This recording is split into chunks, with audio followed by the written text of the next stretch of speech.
కుంభరాశి వారికి ఈ వారం కేతువు చంద్రునితో పోలిస్తే 8వ ఇంట్లో ఉండడం వలన మీ ఆరోగ్యం పట్ల మీరు కొంచెం అప్రమత్తంగా ఉంటారు. చంద్రునితో పోలిస్తే బృహస్పతి 4వ ఇంట్లో ఉండడం వలన ఈ వారం చిన్న రియల్ ఎస్టేట్ మరియు ఆర్థిక లావాదేవీలు చేయడానికి చాలా శుభప్రదం.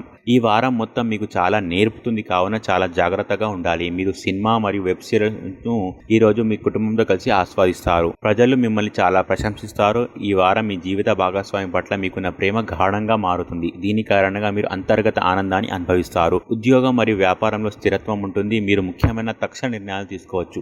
పెద్దల సలహా మీకు చాలా ఉపయోగకరంగా ఉంటుంది. మీరు వివాదాలను పరిష్కరించడానికి ప్రయత్నిస్తారు. ఈ వారం భౌతిక సుఖాలు కూడా పెరుగుతాయి. మీరు ఆన్లైన్ వ్యాపారం నుండి ప్రయోజనం కూడా పొందుతారు. మీ కుటుంబ సభ్యుల పూర్తి మద్దతు కూడా లభిస్తుంది. మంగళ బుధవారాలు చాలా శుభప్రదంగా ఉంటాయి. అయితే మీరు మీ బృందంపై పూర్తి నియంత్రణ కలిగి ఉండాలి. ఉద్యోగంలో ఎక్కడ పనిచేసినా కూడా చాలా జాగ్రత్తగా ఉండాలి. చిన్న విషయాలకు మీరు కోపంగా ఉండకూడదు. ఇక కుంభరాశి వారు ఈ వారం చేయవలసిన పరిహారాలు కనుక చూసినట్లయితే శనివారం భిక్షాటన చేసేవారికి పేదవారికి అన్నదానం చేయండి. మంచి శుభ ఫలితాలను పొందుతారు. అలాగే ఈ వారం కుంభరాశి వారికి అనుకూల తేదీలు కనుక చూసినట్లయితే వీరికి 7, 9 తేదీలు చాలా మంచి రోజులు. ఈ తేదీలలో ఏ పని ప్రారంభించినా సరే మంచిది.